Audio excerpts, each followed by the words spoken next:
بالله من الشيطان الرجيم بسم الله الرحمن الرحيم.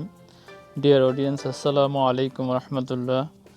I am Muhammad Dilwar Hussain, 35th BCS Education Cadre, Lecturer English, Jhalokati Government Women's College, Jhalokati. In this video, I am going to discuss very important part of basic English grammar, its tense.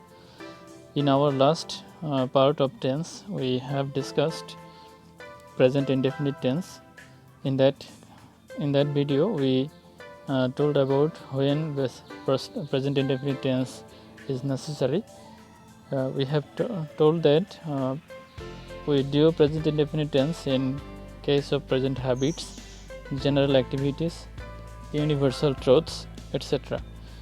Now we are going to cover the other three tenses of within present indefinite tense. Those are present continuous tense, present perfect tense, and present perfect continuous tense. So let's start. Present continuous tense. We use present continuous tense to talk about something happening exactly now. আমরা present indefinite tense ব্যবহার করি কোনো কিছু বোঝাতে যেটা ঠিক এই মুহূর্তে ঘটছে। সামথিং হ্যাপেনিং এক্স্যাক্টলি নাও, ঠিক এই মুহূর্তে ঘটছে এরকম কিছু বোঝানোর জন্য আমরা প্রেজেন্ট ইনডেফিনিট টেন্স ব্যবহার করি। একটি উদাহরণ, I am eating my lunch, আমি আমার লাঞ্চ খাচ্ছি, ঠিক এই মুহূর্তে ঘটছে বিধায় আমি এটাকে প্রেজেন্ট কন্টিনিউয়াস টেন্স করলাম। দি ক্যান্ডেল ইজ বার্নিং, মোমবাতিটি পুড়ছে, ঠিক এই মুহূর্তে পুড়ছে।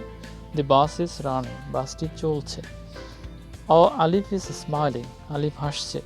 বার্ডস আর চার্পিং, পাখিরা কিচির মিচির করছে। স্পেকটেটরস আর চিয়ারিং, দর্শনার্থীরা হই হুল্লোড় করছে।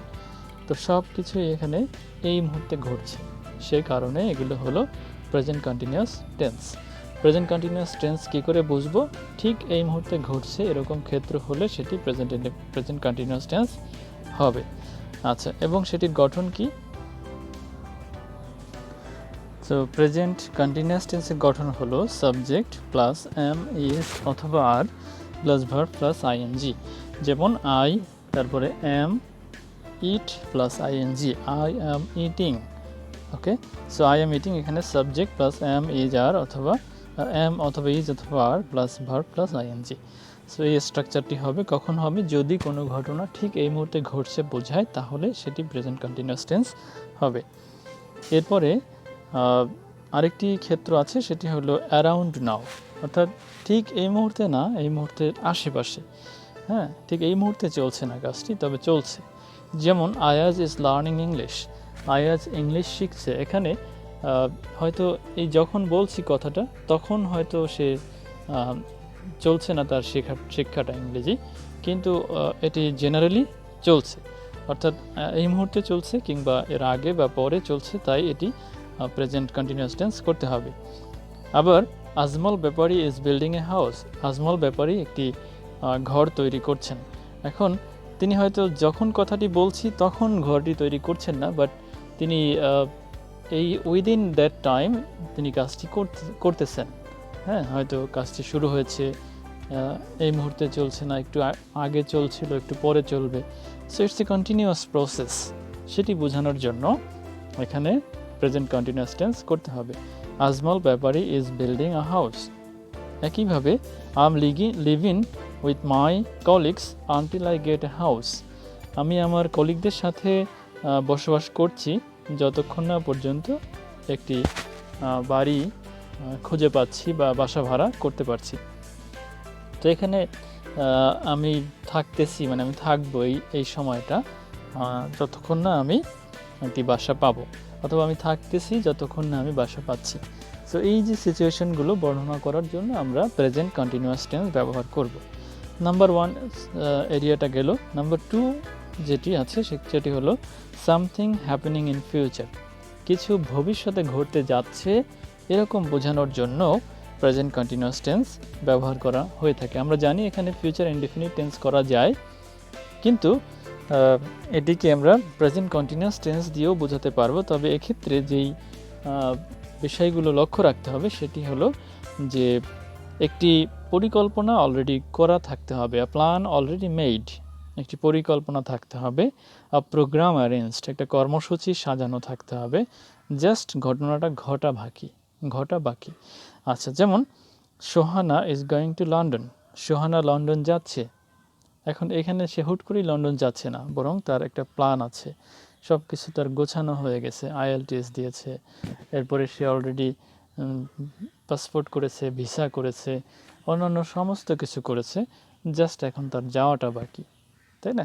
তো এরকম একটা সিচুয়েশন যেখানে সমস্ত প্ল্যান, পরিকল্পনা, কর্মসূচি already have been done, just ঘটনাটা ঘটা বাকি, সেরকম ক্ষেত্রে আমরা প্রেজেন্ট কন্টিনিউয়াস টেন্স ব্যবহার করতে পারি। তো something happening in future, a plan made, a program arranged. Okay, যেমন Sohana is going to London. অথবা we are celebrating her birthday, আমরা তার জন্মদিবস উদযাপন করতে যাচ্ছি। ওকে, দে আর ম্যারিং টুমোরো, তারা আগামীকালকে বিবাহ করছে। তো এখানেও অলরেডি সমস্ত কিছু দাওয়াত, আয়োজন সব কিছু কমপ্লিট, শুধু কাজটি হওয়া বাকি। We are eating dinner at grand park tonight, আমরা আজকে রাত্রে গ্র্যান্ড পার্কে ডিনার করছি। এখানে অলরেডি সিট বুকিং করা, তারপরে অর্ডার কী কী মেনু থাকবে সেগুলো বলা, গেস্ট কারা থাকবে, everything is done, just happening tonight. Okay, so এরকম ক্ষেত্রগুলোতে আমরা প্রেজেন্ট কন্টিনিউয়াস টেন্স করতে পারি।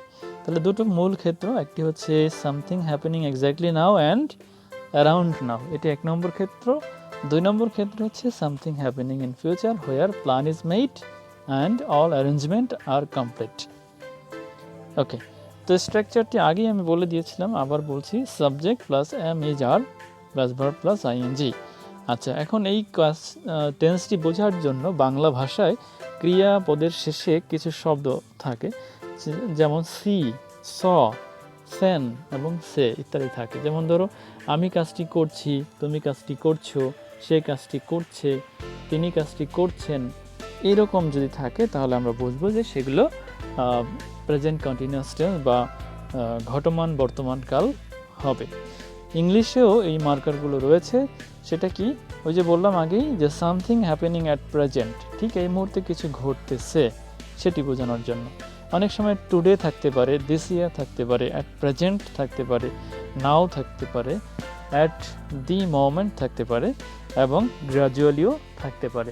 এই সবগুলো দ্বারাই বোঝা যাবে যে কাজটি এই মুহূর্তে ঘটতেছে, অথবা এই মুহূর্তের আশেপাশে ঘটতেছে, কিংবা নিকট ভবিষ্যতেই ঘটবে, তার জন্য সমস্ত পরিকল্পনা, অ্যারেঞ্জমেন্ট কমপ্লিট করা হয়েছে। সো এই ছিল প্রেজেন্ট কন্টিনিউয়াস টেন্স। আমরা এরপরে আসব প্রেজেন্ট পারফেক্ট টেন্সে। প্রেজেন্ট পারফেক্ট টেন্সে আমি স্ট্রাকচারটি আগে দিয়েছি। প্রেজেন্ট পারফেক্ট টেন্সের গঠন বা স্ট্রাকচারটি হবে সাবজেক্ট প্লাস হ্যাভ অথবা হ্যাজ প্লাস ভার্বের পাস্ট পার্টিসিপল বা V3 যেটাকে বলা হয়। তো subject, have, has, V3। Okay, subject, have, has, V3 মুখস্থ করে নিতে হবে। Subject, have, has, V3। আচ্ছা, বাংলা শব্দের শেষে, বাংলা ক্রিয়াপদের শেষে যেই শব্দগুলো থাকবে সেটি হচ্ছে এসি, এসো, এএসএন এবং এসে। হ্যাঁ, যেমন করেছি, হ্যাঁ, অথবা করিয়াছি, হ্যাঁ, গিয়েছে বা গিয়েছো। যে এসো, এসো বা এসি বা ইয়াসো বা ইয়াসেন এর সাধু পদের ক্ষেত্রে থাকে ইয়াসো, ইয়াসি, ইয়াসেন। ওকে, ইংলিশ মার্কার কি? ইংলিশ মার্কার থাকে প্রায় এই শব্দগুলো থাকে ইংরেজিতে। Already, yet, lately, recently, just now, never, ever, so far, up to now, up to present. এগুলো ইংরেজি শব্দের, ইংরেজি ক্রিয়া মানে ইংরেজি বাক্যের শেষে এই শব্দগুলো থাকে। তো সেক্ষেত্রে আমরা প্রেজেন্ট পারফেক্ট টেন্স করব। তো এটি যারা রাইট ফর্ম অফ ভার্বসের মুখোমুখি হয়ে থাকেন বা পরীক্ষা দিয়ে থাকেন তাদের জন্য খুবই ইম্পর্ট্যান্ট যে কোন কোন শব্দগুলো থাকলে আমরা প্রেজেন্ট পারফেক্ট টেন্স করব। তো কী কী শব্দ সেখানে? Already, yet, lately, recently, so far, up to now, ever, never অথবা আপ টু দ্য প্রেজেন্ট ইত্যাদি। তবে বাংলা অর্থটা কি? যে সবসময় মনে রাখতে হবে যে কাজটির শেষে থাকবে এসও, এসি, এসএন এরকম শব্দ। আচ্ছা, তো কখন কখন ব্যবহার করা হয়ে থাকে? Present perfect tense is used to talk about actions which happened in the present, in the recent past. ওকে, তো প্রেজেন্ট পারফেক্ট টেন্স ব্যবহার করা হয় সেই সকল ক্ষেত্রে যেখানে কাজগুলো নিকট অতীতে সম্পন্ন হয়েছে, রিসেন্ট পাস্টে সম্পন্ন হয়েছে, and the results are still available, কিন্তু ফলগুলো এখনও পাওয়া যায়। ওকে, অর্থাৎ যে কাজ হয়ে গেছে ফলাফল এখনও, যেই কাজটি হয়ে গেছে যার ফলাফল এখনও বিদ্যমান আছে সেক্ষেত্রে হয়ে থাকে প্রেজেন্ট পারফেক্ট টেন্স। তা এখানে মনে রাখতে হবে কাজটি হয়ে গেছে রিসেন্ট পাস্টে এবং তার কোনো সঠিক টাইম উল্লেখ নেই। হ্যাঁ, আর রেজাল্টগুলো এখনও বিদ্যমান আছে, এই ক্ষেত্রে আমরা প্রেজেন্ট পারফেক্ট টেন্স করি। There is always a connection with the past and with the present. এক্ষেত্রে সবসময়ই অতীতকালের সাথে এবং বর্তমানকালের সাথে একটা যোগসূত্র বা কানেকশন থাকে। There are basically 3 uses of present in perfect tense. প্রধানত 3টি ব্যবহার রয়েছে প্রেজেন্ট পারফেক্ট টেন্সের। Number 1, experience. অভিজ্ঞতা বর্ণনা করার ক্ষেত্রে আমরা প্রেজেন্ট পারফেক্ট টেন্স ব্যবহার করে থাকি। We use present perfect tense to say about our experience from the past. অতীতকালে আমাদের একটা অভিজ্ঞতা হয়েছে, সেই অভিজ্ঞতাটাকে বর্ণনা করার জন্য আমরা প্রেজেন্ট পারফেক্ট টেন্স ইউজ করে থাকি। The action happened in the past, অতীতকালে কাজটি ঘটেছে, and we have a memory in our heads, এবং তার একটা স্মৃতি আমাদের মাথায় রয়েছে। এই জিনিসটি বর্ণনা করার জন্য আমরা প্রেজেন্ট পারফেক্ট টেন্স ব্যবহার করব। একটা কাজ অতীতে হয়েছে but we have a memory, আমাদের মেমোরিতে সেটি এখনও আছে। Examples, Lubna has got a plus. Lubna A plus পেয়েছে, সে প্লাসটি অতীতেই পেয়েছে কিন্তু তার রেজাল্টটা এখনও বিদ্যমান আছে। নাম্বার 1। নাম্বার 2, অতীতের সাথে বর্তমানের একটা কানেকশন আছে, তাই না? তাহলে এই ক্ষেত্রে আমরা প্রেজেন্ট পারফেক্ট টেন্স করলাম। Boys have played very well. ছেলেরা খুব ভালো খেলেছে।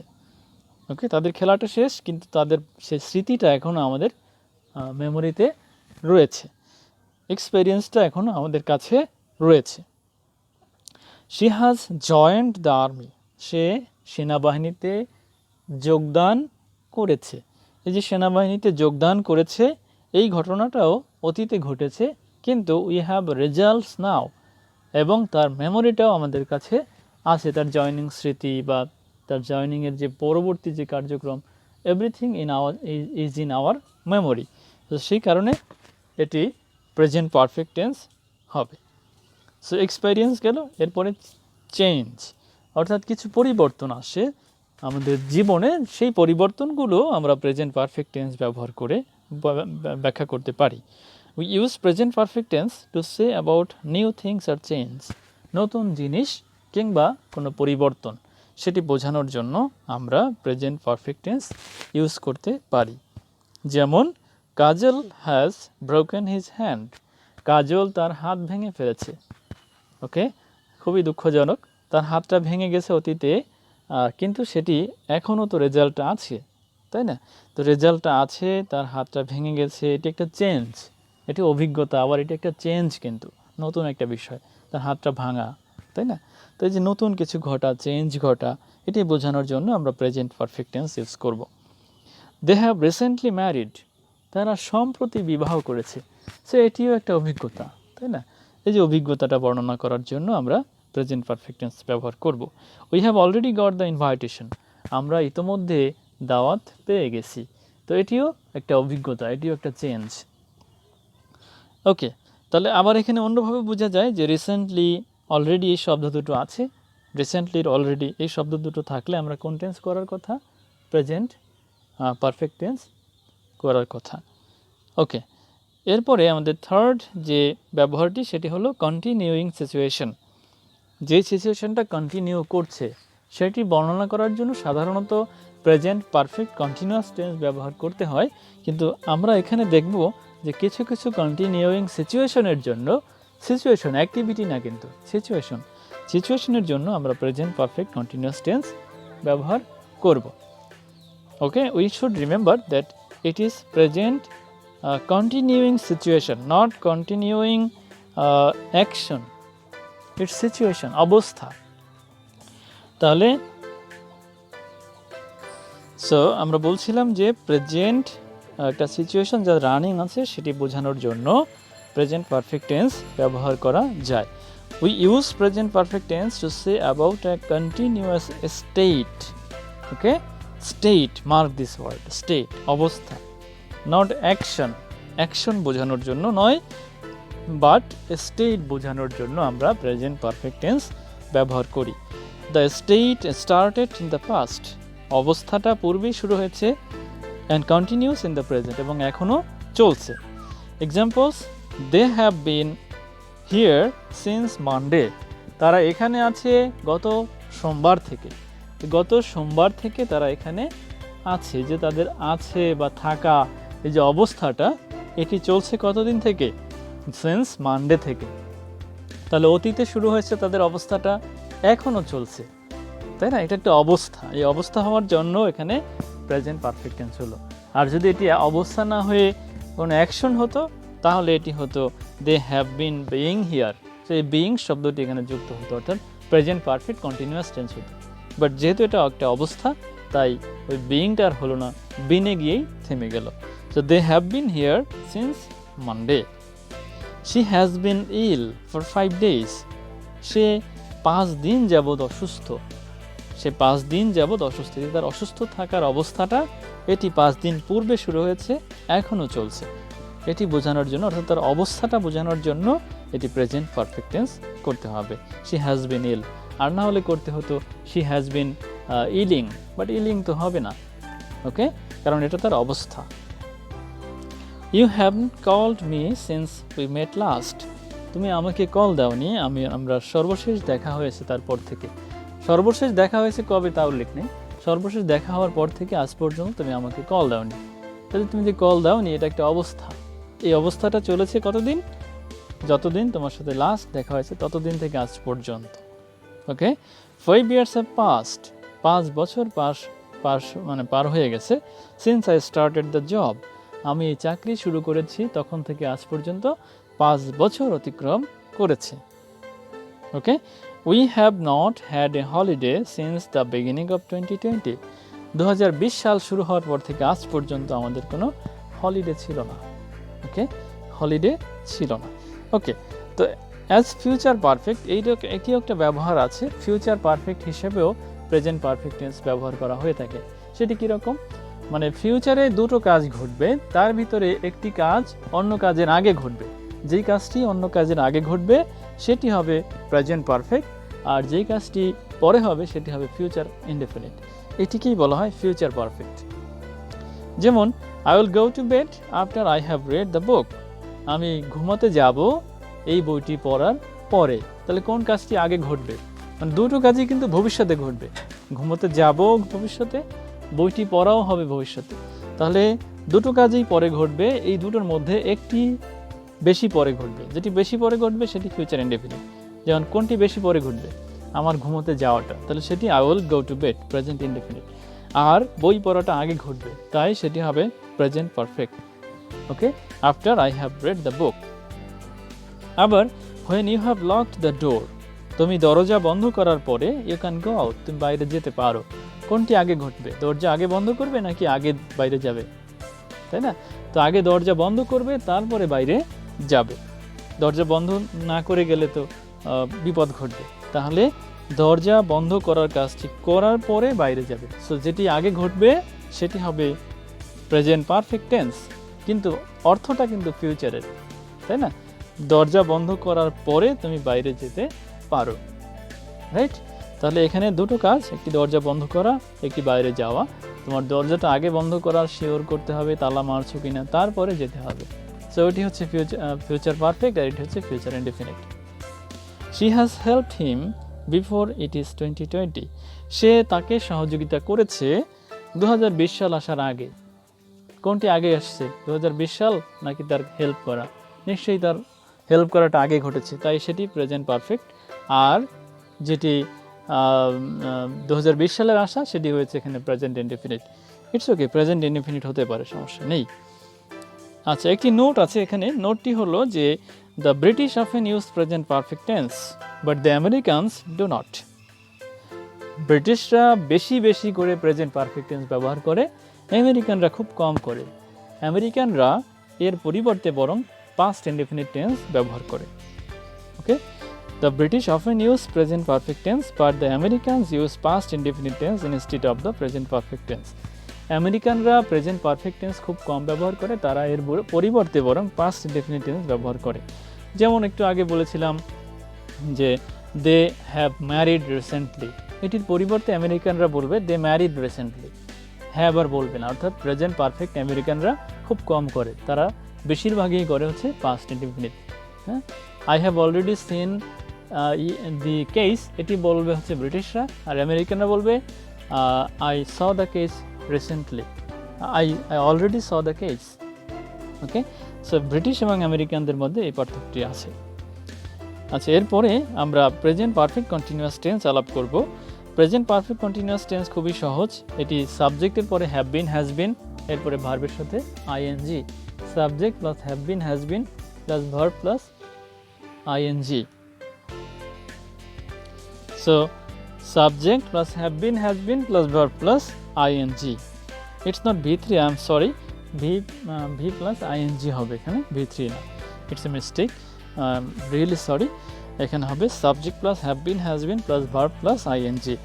বাংলা শব্দের শেষে থাকবে সি, স, সেন, সে, যাবত বা ধরে।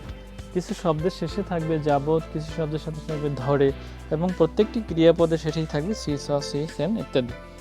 ইংলিশ মার্কার কি? ফর বা সেন্স, ফর বা সেন্স থাকে ইংরেজি বাক্যে, ফর বা সেন্স থাকে, তাহলে আমরা প্রেজেন্ট পারফেক্ট কন্টিনিউয়াস টেন্স করব। আচ্ছা, কিছু ভার্ব আছে যেগুলো অচল ভার্ব, স্টিল ভার্ব বলে যেগুলোকে। তো এই স্টিল ভার্বগুলো প্রেজেন্ট পারফেক্ট কন্টিনিউয়াস টেন্স করা হয়ে থাকে। যেমন সিট, অ্যাকশন ভার্ব কিন্তু, হ্যাঁ, সিট, স্টে, ওয়েট, স্ট্যান্ড, এগুলো। সিট অর্থ বসে থাকা, স্টে অর্থ থাকা, ওয়েট অর্থ অপেক্ষা করা, স্ট্যান্ড অর্থ দাঁড়িয়ে থাকা, স্টাডি অর্থ পড়া, learn, lie, live, rest, rain, sleep, teach, work, এই ক্রিয়াগুলো, এগুলোকে বলা হয় স্টিল ভার্ব। তো এগুলোর সাথে আমরা প্রেজেন্ট পারফেক্ট কন্টিনিউয়াস টেন্সই করতে পারবো। উদাহরণ দিয়েছি আমি, my father has been resting since 2 PM, আমার বাবা 2টা থেকে রেস্ট করতেছেন, অর্থাৎ সে 2টা বাজছে তখন থেকে এখন পর্যন্ত বিশ্রাম করতেছেন। I have been waiting for 2 hours, 2 years, আমি 2 বছর যাবত অপেক্ষা করতেছি। এই যে ফর থাকলে হবে যাবত, আর সিন্স থাকলে হবে থেকে, এবং সিন্সের পরে হবে পয়েন্ট অফ টাইম, মানে সুনির্দিষ্ট একটি সময় উল্লেখ থাকবে, আর ফরের পরে আসলে সুনির্দিষ্ট না বরং পরিমাপটা উল্লেখ থাকবে। যেমন 2 বছর যাবত, এটা একটা পরিমাপ সময়ের। হ্যাঁ, Soheli has been reading for 2 hours, Soheli 2 ঘন্টা ধরে পড়ছে, এটা একটা পরিমাপ, 2 ঘন্টা। হ্যাঁ, Polly has been suffering from fever since Monday, Polly জ্বর থেকে ভুগতেছে মানডে থেকে। এই মানডে একটা সুনির্দিষ্ট সময়, তাহলে আমরা সুনির্দিষ্ট সময় হলে সেন্স ব্যবহার করব, আর যদি অনির্দিষ্ট সময় হয় এবং পরিমাপ বোঝায় তাহলে সেখানে ফর ব্যবহার করব, কিংবা পিরিয়ড বোঝালে ফর, আর পয়েন্ট বোঝালে সেন্স। তো এই ছিল প্রেজেন্ট পারফেক্ট কন্টিনিউয়াস টেন্স। তাহলে আমরা এই যে নেক্সট মানে সেকেন্ড পার্ট অফ টেন্স, আমরা এখানে 3টি টেন্স শিখলাম, প্রেজেন্ট কন্টিনিউয়াস, প্রেজেন্ট পারফেক্ট এবং present perfect continuous. So in this lecture we have already discussed in this series of tense we have discussed two parts এ আমরা 4টি tense শেষ করলাম। They are present indefinite, present continuous, present perfect and present perfect continuous. In our next part we will discuss past indefinite tense, past continuous tense, past perfect tense and the rest. So thank you very much for watching the video. I will hope that you will subscribe to my channel, and I hope that we will see you soon with another video, hopefully on tense. So thank you very much. Allah Hafiz. Assalamu alaikum wa rahmatullahi wa barakatuh.